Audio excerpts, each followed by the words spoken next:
Hello, and welcome to Cutting Through. I'm Mitchell Plitnick. Once again, in the wake, I think, of a book published by genocide scholar Omer Barto, which I recently reviewed for the Battleground, and I'll link to that in the description. The debates over Zionism have resurfaced and kind of rekindled. I should probably say at the outset where I personally stand on this question. I am, I think anyone who follows my work can tell pretty quickly I am not a Zionist.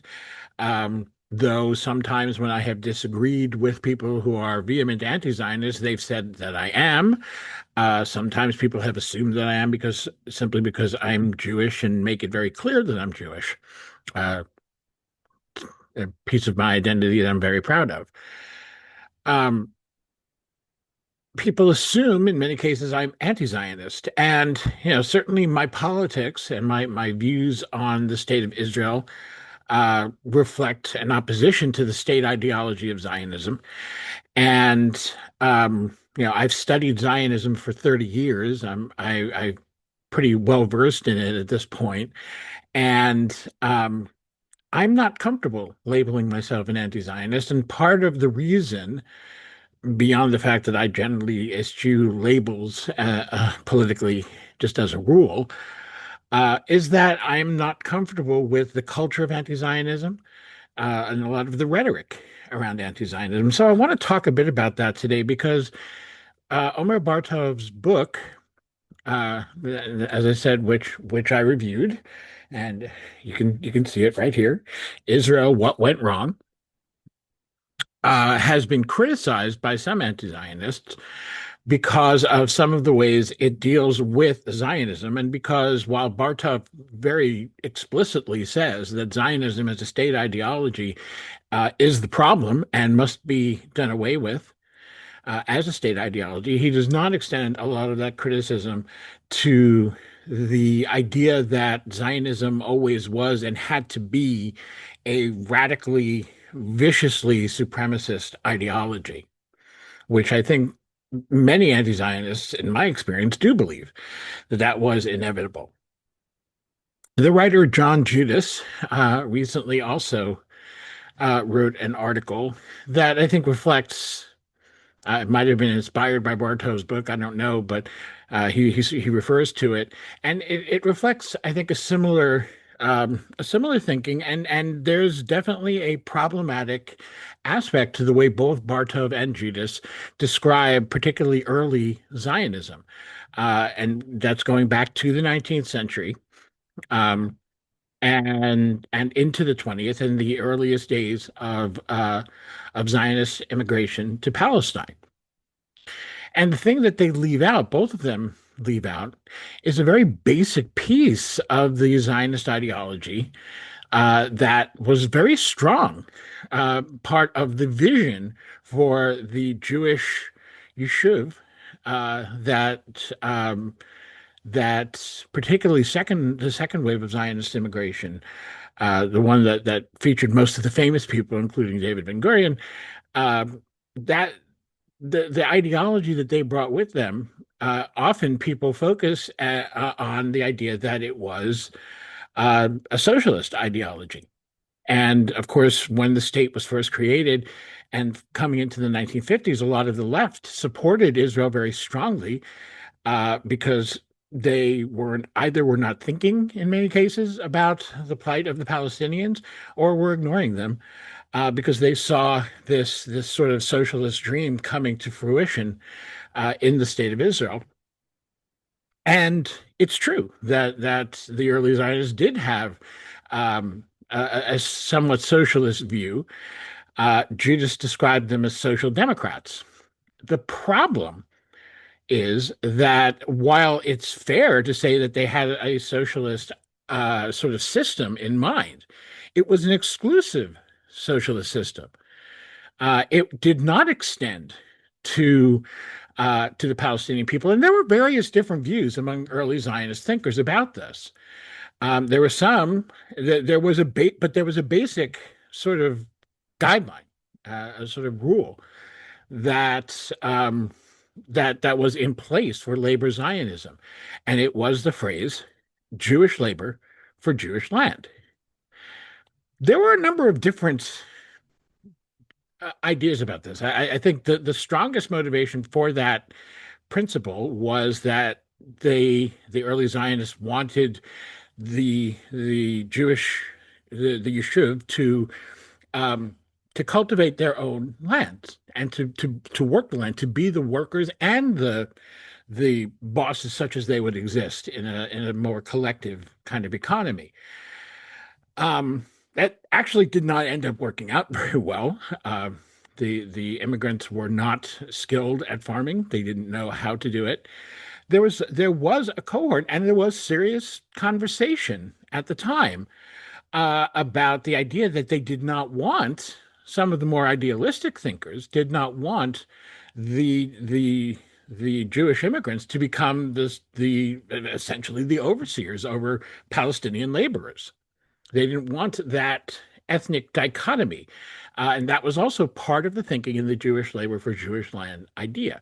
The thing is that the solution that they came up with for that was to essentially kick Palestinian workers off the land that they had been living on. In many cases, Palestinian homesteads, such as they were at the time, were owned by absentee landlords, and people had been working and living on that land for generations. It was essentially their home, and the actual landowners had no reason to ever, chase them off or, ask them to leave, or even in the most, cordial manner. And so people were there in many cases for generations. This was a real connection to those lands. And suddenly those lands were being bought by Jewish immigrants. This was a small phenomenon at first, absolutely, but it scared the hell out of Palestinians, and it immediately set up this dynamic of Jewish immigrants taking land from Palestinians. This was again, but even by by the mid 40s, this was still a very small percentage of the total land of Palestine that Jews had come to own, but nonetheless, and it also both Judas and Bartov kind of just skip over the fact that this wasn't a big mystery to people like Yosef Weitz, even Theodor Herzl, certainly Ben Gurion, Chaim Weizmann. These were all people who recognized what was happening, and they felt their solution was to find ways to, as the saying goes, spirit the penniless masses across the border. They thought they could give them some money, allow them to go buy land somewhere else, so over in Transjordan at the time, or in up in Lebanon and Syria and Egypt, and they would be willing to leave the Yishuv to the Jews. They did not think about the connection that Palestinians had to the land. Ironically, it was the right-wing revisionist movement and the leader Zev Jabotinsky who stepped in, as I noted in my book, Except for Palestine: The Limits of Progressive Politics. Um, we devoted some space in that book to explaining that Jabotinsky had a much more realistic, if more vicious, I would say, view when it came to the Palestinians. He saw them as, this is their land. They feel this is their home, and we're taking it from them, and they are going to fight us. That was his view. Labor Zionists thought they could avoid that scenario. Jabotinsky disagreed. And he, of course, was right. And his idea was we're going to have to take it by force, and that is indeed what happened. But I think the real point here is that both Bartov and Judas do not grapple with this question. Um, that Zionism, political Zionism, in its earliest days, set out to create exclusivist Jewish land. They were not, for the most part, looking to live with the Palestinian Arabs. These were Western Europeans who saw the Palestinians as backward. Um, in some cases, thought it was their job, sort of white man's burden kind of thinking, that it was their job to help industrialize and bring jobs to Palestine, so that Palestinians who lived, over there in that part of Palestine would be better off as well. Some people looked at it that way. it's all, let's be honest, it's all racist and ethnocentric, no matter how you can, no matter how you think about it. Um, so it is deeply, and this is where people, anti-Zionists nowadays, developed the idea that Zionism could not ever have been anything other than what it's become. Israel could not have been other than what it has become, as extremely militaristic, settler colonial, apartheid, genocidal state.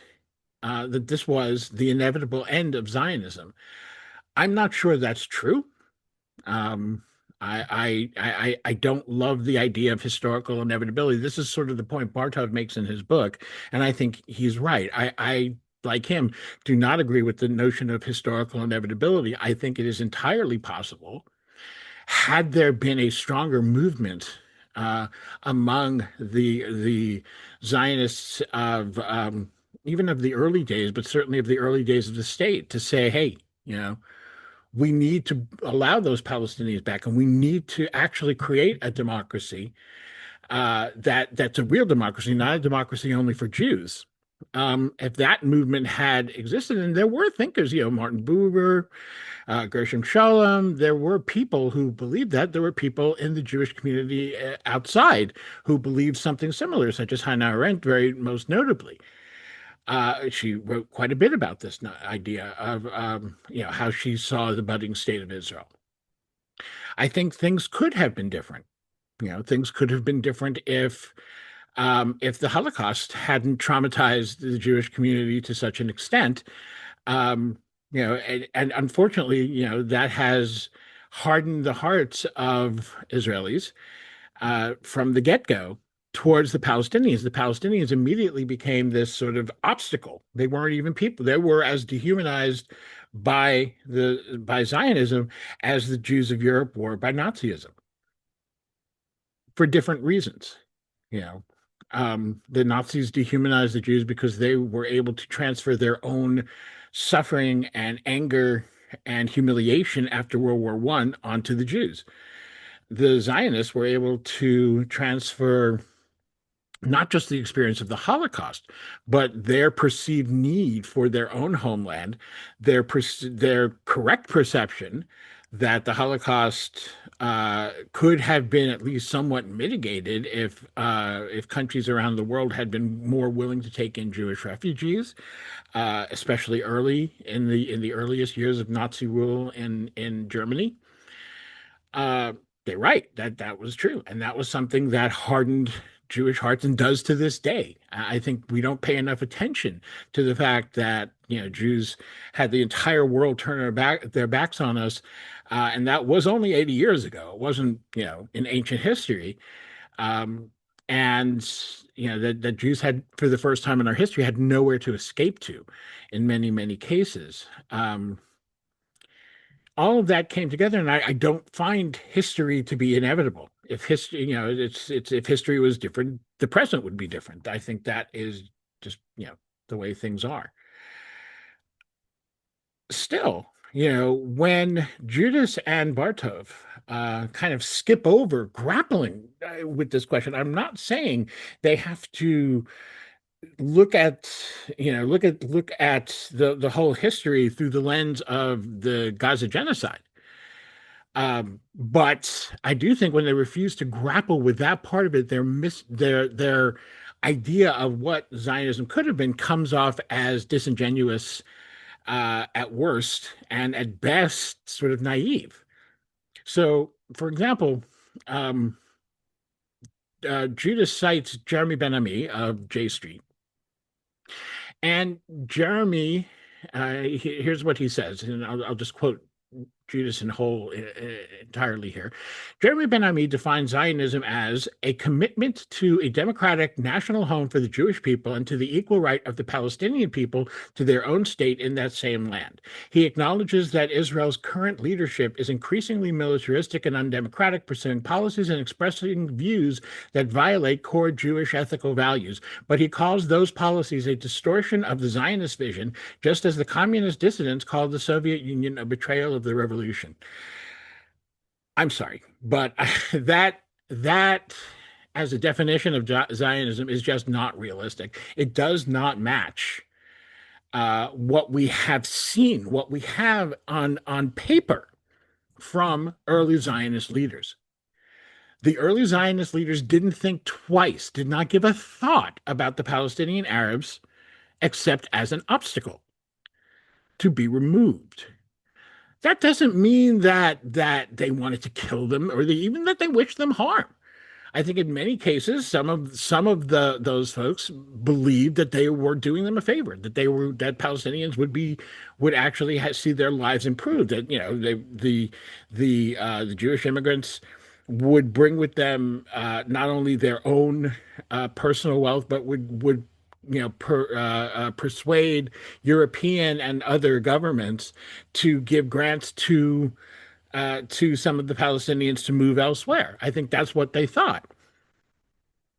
So it wasn't that they were, all looking to, and I think this is part of what makes me uncomfortable with some anti-Zionist thinking, which sees Zionism, understandably to some extent, through the lens of Palestinians, and therefore as something that was built to harm Palestinians. It wasn't. Frankly, it was built without thinking twice about Palestinians. But I think when Jeremy describes Zionism as in any way including Palestinian rights, it's just not true. And it's not, and listen, it's not true of any nationalist movement. Nationalist movements, and Zionism is absolutely a nationalist movement, do not concern themselves with other groups. The entire point of a nationalist movement is to better the situation of your own group. That can be benign in some cases, although I think once it becomes a state ideology, I think it's always destructive. But as a way to motivate your group to stand up against oppression, it can be very useful. As a way to to try and deal with problems that your group is facing, it can be beneficial. As a way to enhance your group's unity, it can be beneficial. Um, and I want to make it clear, I'm not in any way defending nationalism. There is no form of nationalism that I think is a good thing. I'm just saying that Zionism, like any other form of nationalism, is concerned entirely with the welfare of its own group. It does not consider the welfare of Palestinians, even the most forward-thinking, the folks that I mentioned before. Um, did not think of Zionism in terms of how does it help Palestinians. The most forward thinking of those folks, again, Bubis, Magnus, Achad Ha'am, I'm sorry, Buber. Did I say Bubis? That's actually somebody else I know. Buber, Magnus, Achad Ha'am, Sholem. These folks, they would think about Palestinians, but their thought went to them because the Palestinians were there and they wanted to find a more comfortable way of addressing that issue than what political Zionism was suggesting. Um, but they were not thinking about a Zionism that is good for Palestinians. They were thinking about a Zionism that was within their own framework ethical and therefore not doing harm to Palestinians. That was the concern. So, yeah, and that was very much a minority view among Zionist activists, among Zionists who were actually making the Yishuv happen and later the state of Israel happen. That was not their concern. The Palestinian Arabs were an obstacle. You know, in some cases, the more right wing, Jabotinsky saw them as an enemy that absolutely had to be defeated, and we have seen where that's gone. Um, so, we I can't subscribe to Jeremy's frankly Pollyanna view of Zionism. Judah seemed very comfortable with that. I don't. I am not at all comfortable with it. That being said, um, there are certainly those who are, and I've made this point many, many times in my career. There are certainly those who are Zionists, like Jeremy, who do care about the ethical implications of Israel's existence as a Jewish state. They try to find a way. I think the solutions they've come up with are not realistic, but they are trying to find a way to make Israel ethical in some way. Sometimes those people actually take matters into their hands physically. I have a number of friends in Israel who go and defend Palestinian villages from against settlers who consider themselves Zionist. Um, I know that doesn't fit neatly into to people's preconceived notions, but there are Zionist Israelis who go and risk their lives, literally, to defend Palestinians from the far right of their own country. That that should not be ignored. And I think we do ourselves a disservice if we are judging Israelis by what they've essentially been turned into over the past 2 years, where a horrible war crime was committed by Hamas, and that was used by their leadership to galvanize a long-term genocidal mood among the populace. It certainly feeds on aspects of Zionism that are inescapable and are clearly racist.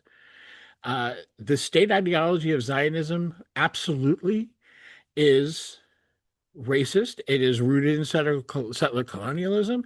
It has bred an apartheid system, and it has led to genocide. These things are clear, and I think very clearly also Judas and Bartov do not dispute that. Um, but we also need to consider the future. What happens when all this is gone? If people think that Israel is ever going to empty out of its Jewish inhabitants, as Algeria did in the Pied Noir, where after you know that settler colonialist project failed, they're wrong. That isn't going to happen. And in my experience, few Palestinians believe it is going to happen. Most of the time that I've heard that sort of rhetoric, it has been from Palestinians who live abroad, who I think don't, well, not going to say, try and generalize to entire groups of people. But in my experience, most Palestinians understand that there's going to have to eventually be some accommodation. There is not going to be a mass exodus of Jews, Israeli Jews, out of Palestine. So somehow these people are going to have to live together. And that seems unthinkable now with what Israel has done. The magnitude of Israeli crimes, particularly in Gaza, but in the West Bank as well, just over the past 2 years, on top of years of dispossession, years of occupation, years of abuse, years of war crimes, years of human rights violations, years of civil right deprivation, years of basically having generation after generation of Palestinians grow up humiliated and without hope for the future. It seems impossible. How could such people live together? But, even after the Holocaust, slowly, uh, people who were slaughtered en masse by the Nazis and by those who aligned themselves with the Nazis came back. They're certainly the population of Europe, the Jewish population of Europe is nowhere near what it was before World War II. But there are Jewish communities in Germany. There are Jewish communities in Hungary. There is even a Jewish president of Ukraine, and though we don't talk about it very much, Ukraine was the site of some of the greatest horrors of World War II, not only for Jews, but certainly for Jews as well. And their president is Jewish. So uh, these things can change. These things, which is not to say that everything is hunky dory and everything, people are hugging each other and living together in peace and harmony, but they can live together. And there are ways to do that. I don't think we help ourselves by turning every single person who supports a Jewish state of Israel into the most evil, heinous person on the planet, which I find a lot of anti-Zionist rhetoric does. And I get it. I understand why, but I don't, I'll be honest. When I was a kid growing up, in a very, very Zionist environment, let me tell you. And also growing up around Holocaust survivors and inundated with stories of the Holocaust, all the time, constantly. I still couldn't understand why, I understood why we don't like Nazis. I couldn't understand why we hated all Germans. Didn't we not understand that, Germans were scared? Germans were, fed a lot of lies that they believed about Jews, and about Roma, and about other people who were exterminated or tortured to death in death camps and concentration camps. I still believe that. I still believe that Germans are not somehow special, unique people. Um, I think some things happened, history happened there and turned Germany into what it became. Things happened to the Jews and turned Zionism into what it became, including adopting it as a state ideology, which again, Judas and Bartov both agree is the problem, that it became a state ideology. And I agree with that as well in terms of the harm it caused. Although, again, going back to the initial harm, which is the beginning of the Nakba in 1947, there have been harms before that, but it was obviously of a much lower scale. That was the really big upheaval, which is why it's called the catastrophe. Um, from there on, Zionism had no useful purpose, and certainly does not today, and had only, the harm that it did. But I don't see the point of arguing over the historical inevitability of Zionism becoming what it has become. That's something that I just don't understand. I do think we need to deal with history as it was, and so I do want to, offer a corrective to Judas and Bartov for not grappling with early Zionism and with the fact that from its inception, it was always an exclusivist um, uh, movement. We can look at the work, one of the works that I've cited to people, and I've recommended strongly that people read the work of Zev Sternhell, late Israeli professor, who argued that whenever the socialist ideals of Zionists came into conflict with nationalist ideals, nationalism always won every time, and that is true. So, essentially, yes, they were socialists, but they were socialists only insofar as it didn't impinge on their nationalism and therefore their ethnocentrism and their exclusionary attitude towards Palestinians. And that comes down to what? To racism.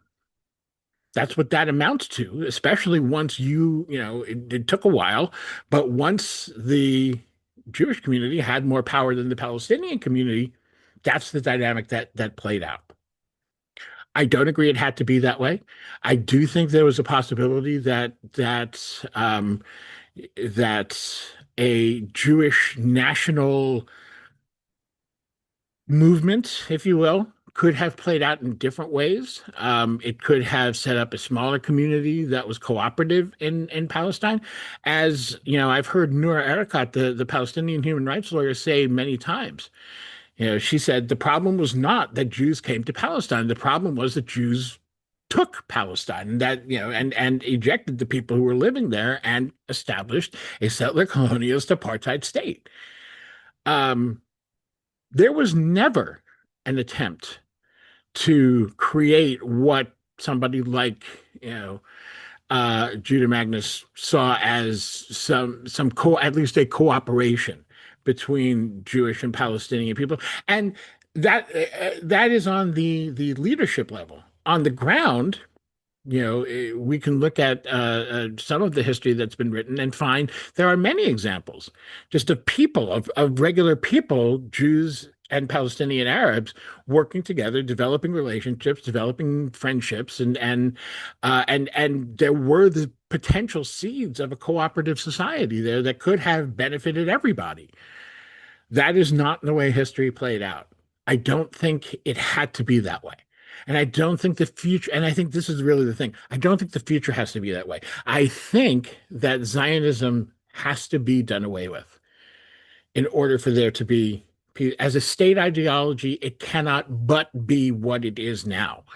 It's not, no, there's nowhere in history that I can think of where a nationalist ideology became a state ideology and then was able to revert as an ideology uh, to something that was pluralistic.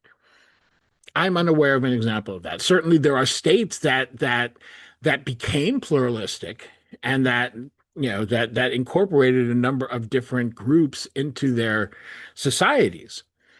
But that was by not having the state be that national, be run by that nationalist ideology. So the ideology of Zionism as a state ideology has got to be done away with if there's going to be any hope for the future. And I do think that yes, it's important that part of that be grappling with the reality of what Zionism was, which is why I'm taking the time now to kind of challenge this image that Judas and Bartov put out about what Zionism was in its early days and how they kind of missed the fact or just didn't want to grapple with the fact that it was very clearly exclusionary um, from the beginning. I do, however, also disagree with the notion that that meant it had to become genocidal. I don't think that was true. I don't think that I mean, we have to remember it's easy to read history backwards. It's much easier to read it backwards than it is to try and think about what it was like 100, 125 years ago. The early Zionists who were thinking about the notion of a Jewish state didn't think it was going to be possible for centuries. They didn't anticipate the Holocaust. And as I think is unquestionable, if the Holocaust hadn't happened, there would not have been a Jewish state, certainly not in 1948. Might have been later, but not in 1948. It's very clear that the Holocaust spurred that on.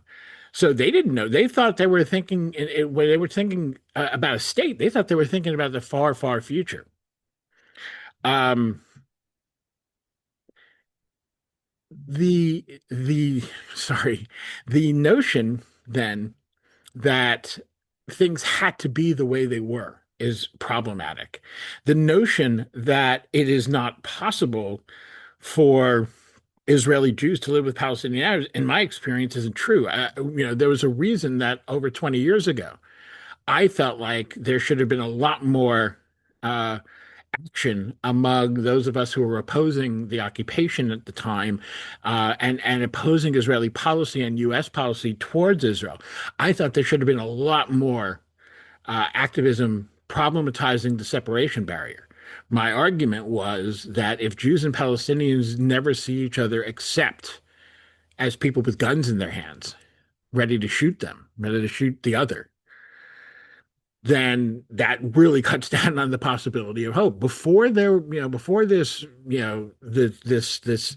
this enforced separation in the early years of the occupation, and the occupation was by no means benign in its early years either, but before all the bypass roads were built, before there were so many settlements in the West Bank, Jews and Palestinians, at least some parts of each community, were interacting.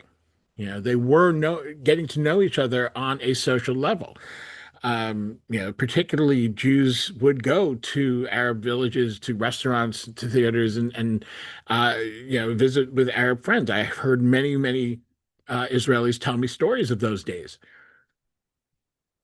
It was a different time, and there was, at least in that, the potential for something good to come out of that. In fact, I believe that's one of the reasons that the Israeli government became so obsessed with separation, because I think they felt that the longer that the two societies could interact, the more likely it was that eventually more and more people would come to see the other as somebody they could live with. In any case, this is all to just kind of wrap it all up. What is to me important is that we deal with the reality of Zionism, but I think it's also important that we stop this permanent demonization of anyone who holds a pro-Israel view. When when I hear on podcasts and on various and often from in many cases from Jewish anti-Zionists, but from particularly American anti-Zionists, use the word Zionist in such a contemptuous manner, it bothers me. Not to say that we shouldn't have contempt for the Ben Gvirs, the Smotridges, the Netanyahus, as well as the Yair Lapids, the Benny Gantzes, not only the extremists, but even the mainstream of what is a I'll say it again, settler colonialist, apartheid, genocidal state. Um, we should have contempt for those people. But all the people living in Israel, a lot of those people are just scared. And they're scared by as much by their own government as they are by anything else. Um, I think it's one of the reasons that Omer Bartov is the person who wrote this. But, Bartov struggled. We watched it in a sense. We watched it from his writings. He initially warned at the beginning of the Gaza genocide. He warned that genocide could happen, that it was a possibility. He was reluctant. Now, part to actually call it genocide. Part of that is because the mechanisms of international law, and you're sort of making a legal judgment as a scholar, somebody like Bartov is, or I would be as somebody who's familiar with the specific international law around genocide, around war crimes and crimes against humanity. You might wait a minute before you say genocide. Listen, people were calling what was happening to Palestinians genocide from the time I got involved in this activism in the late 1990s, and I pushed back on the term. I think it became that before the actual Gaza genocide started, as the right wing gained more and more power and was more and more capable of really instituting plans that were all about getting Palestinians to leave. They were ineffective for a long time. October 7th gave them the opportunity to really turn up the heat. Um, and you know that's fine. That was my view of it. Bartov went through some stages. It took him a while before he finally said, yeah, and he published his op-ed in the New York Times saying, I'm a genocide scholar. I know it when I see it, and I see it now in Gaza. um, that couldn't have been an easy journey for him, and I think it doesn't kill us to have a little grace for that journey, and for the fact that he needs to still see, in a country that he grew up in, where as far as I understand it, most of his family still is. He has many friends there. It's a society he knows, understands, and is comfortable with, even though he no longer feels, I think if you read the book, he no longer feels like he fits in and no longer feels welcome there. Um, we can, I think, give a little grace to people who are trying to reconcile all of those feelings and aren't just immediately turning on every part of Israeli society and saying, you're evil, you're horrible, you're the worst thing that's ever been. I think also, and then I'll close with this thought. I was watching a video clip the other day of the rabid racist Melanie Phillips, British quote unquote pro-Israel activist, who is just absolutely one of the most hateful people you will see. I think of her as a slightly smarter and British version of Laura Loomer. Um, and she said she was explaining why took such offense at Israel being accused of genocide and why she couldn't write it off to just a debate, a political debate that people have different views on. And she said the reason was for her that if you say a people is committing genocide, then that people has to be wiped out. I mean, that is, of course, the thinking behind the use of the biblical story of Amalek, and God's commandment to the Israelites to wipe Amalek out completely, women, children, slaves, animals, everything. And we keep in mind that Phillips and her ilk consider October 7th to have been a genocidal attack. So what does that mean? That means that wiping out the Palestinians is completely justified in her view. That's what she was saying. I don't know if she thought it through well enough, but that's what she communicated. We don't need to have that rhetoric on the other side. And I'm not saying that people who are talking about Zionists in this very contemptuous way um, are talking about killing them. Of course not, for the most part. I do see some of that. And again, I don't think that does anyone any good. But I think it is important whenever we're struggling, whether we're struggling against capitalism, whether we're struggling against patriarchy, whether we're struggling against white nationalism, white supremacy, whether we're struggling against heterosexism, any of these, the various things we can talk about, it's a long list. I think it's important to not dehumanize the other. That's what those people do. That's what racists and misogynists and homophobes and Islamophobes and anti-Semites do. They dehumanize the other. We can match that and it can just be an eternal fight, or we can not take that road and um and try and find solutions. And some of those people will never accept those solutions, but you know what? Some of them will. And I think we'll find, even in Israel, someday, and this day may be far off, but I think we will find, even in Israel, someday, there will be a significant number of Israeli Jews who will change those views and will be able to live with Palestinians. I think there's a significant number that can live with Palestinians now if you gave them the chance, and if you turned off the constant fear mongering of the government and the distortion of reality and the constant hammering away at the notion that Palestinians are subhuman. And that constant reinforcement, I think we would find that many people would change. And I think that's our job, is to change that, not to just be at war, because wars are never really won. We can look at we can look at the world wars, we can look at any war you want to look at. They're never really won. Instituting peace works a lot better.